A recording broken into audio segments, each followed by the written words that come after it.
Hi everyone, my name is Allison Kennedy and I'm a student at Case Western Reserve University. I'm presenting my work entitled Modeling Graphene Oxide at the Oil-Water Interface with Dissipative Particle Dynamics as part of the online OREU program at Texas A&M University. So my work is focusing on emulsions, which consist of oil droplets dispersed in water. And these have numerous practical applications such as food products, pharmaceuticals, cosmetics, paints, inks, as well as among other industries.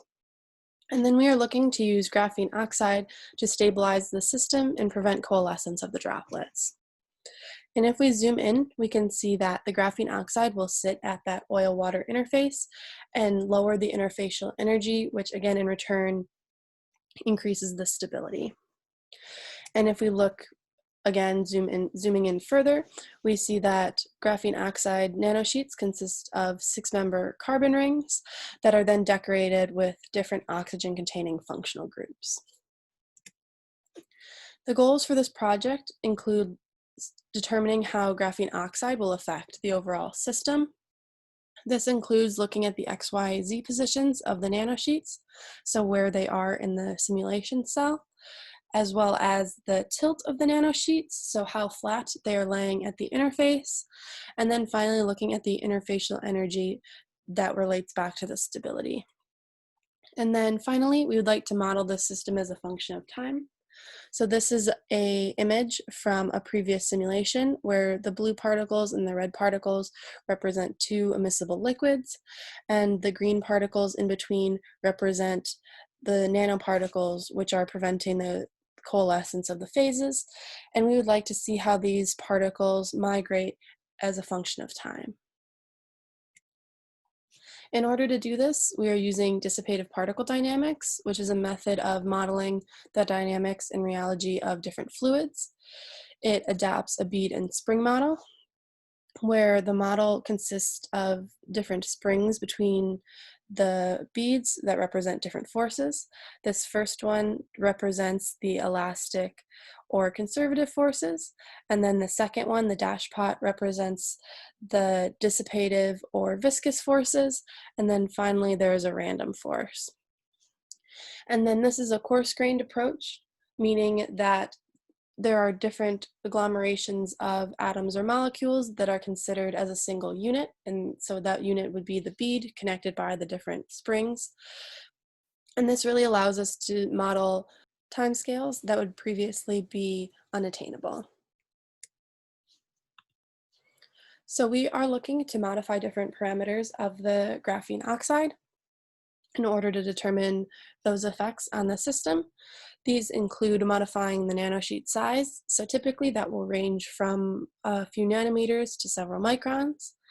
And then we're also looking into modifying the interaction parameters, which depend on the chemical composition and the polarity of the nanosheets. And this is modified by changing the amounts of the oxygen-containing functional groups, which include the epoxides and then hydroxyl and carboxyl groups. When we are considering our simulation cell, there are a number of different interaction parameters, and these include the parameters between the gray and the gray particles, the blue and the blue particles, and then between the individual graphene oxide nanosheets themselves, and then between the nanosheets and the blue and the gray particles. So we are modifying the interaction parameter between the graphene oxide nanosheets themselves, and we are keeping the interaction parameter between the blue-blue and the gray-gray particles because that is what helps us maintain this distinct interface, which represents the immiscibility of the two liquids. So these are results from 3 different experiments. They all have a different interaction parameter between the individual nanosheets. And the model was run for 200,000 time steps. And then from that, 10 snapshots were taken to create these videos. And then as they play, we see that there is not a large number of nanosheets that deviate from the interface, so they largely remain between the two phases. And we also don't see any long-range order between the nanosheets. However, we do see that they are not laying flat at the interface and that each of the nanosheets does have some tilt.